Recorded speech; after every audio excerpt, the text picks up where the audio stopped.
দর্শক আসসালামু আলাইকুম।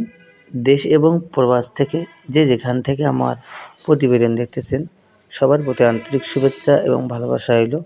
আশা করি সবাই ভালো আছেন। দর্শক, গরুর জন্য আদর্শ কোন ঘাস, এই ঘাস নিয়ে আজকে আমি আলোচনা করছি মোহাম্মদ জামিল হোসেন, সাফল্য খামার টিভি। দর্শক, আজকে যে কার্টুনগুলো রেডি করতেছি এই ঘাসটির নাম জারা ওয়ান হাইব্রিড ঘাস। জহির স্যার চীন থেকে আমদানিকৃত যে ঘাসটি করেছিল, যে ঘাসটির নাম দিয়েছিল জারা ওয়ান হাইব্রিড ঘাস। উচ্চ ফলনশীল ঘাস, হাই প্রোটিন ঘাস, খামার উপযোগী ঘাস, খামারের জন্য লাভবান ঘাস।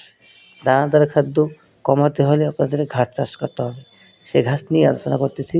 এই ঘাসটি হচ্ছে এই জারা ঘাস। জারা ঘাস আপনি খামারের জন্যে চাষ করতে পারেন। খামারের জন্য উপযুক্ত ঘাস জারা ঘাস। জারা ঘাস কম খরচে অধিক ফলন পাওয়া যায় এবং গবাদি পশু খাইতে অনেক পছন্দ করে, স্বাচ্ছন্দ্য বোধ করে। ঘাসটি খুব মসৃণ এবং সফট এবং তাজা। এই ঘাসটি খুবই রসালো, অনেক রস, আখের মতো মিষ্টি। গবাদি পশু খাইতে খুব পছন্দ করে, খুব মজা করে খায়। যে ঘাসটি দেখতে পাচ্ছেন এই ঘাসটির কাটিং নিয়ে আপনারা খামারের জন্য চাষ করতে পারেন। আরও আমাদের কাছে ইন্দোনেশিয়ান স্মার্ট নেপিয়ার হাইব্রিড ঘাসের কাটিংও দেখতে পাচ্ছেন, পরিপক্ক এবং ভালো মানের কাটিং, তাজা কাটিং। কাটিংয়ের বয়স 5 মাস। প্রতিটি কাটিংয়ে রস আর রসে ভরপুর।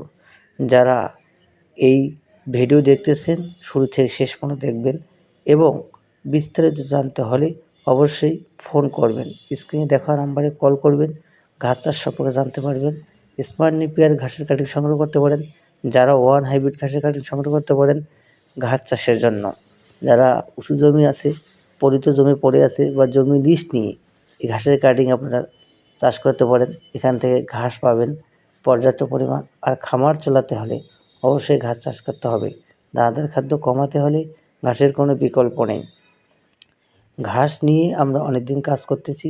যারা এই কাটিংগুলো নিতে চান অবশ্যই আমার কাছে পরিপক্ক এবং ভালো মানের কাটিং আছে। যে ঘাসগুলো দেখতে পাচ্ছেন এটা জারা ঘাসের কাটিংয়ের জমি। প্রতিটি কাটিং আমার দাঁড়িয়ে আছে। কাটিং নিতে হলে অবশ্যই স্ক্রিনে দেখা নাম্বারে কল করবেন। ভিডিওটা ভালো লাগলে লাইক, কমেন্ট, শেয়ার করবেন। চ্যানেলটি সাবস্ক্রাইব করে পাশেই থাকবেন। ধন্যবাদ।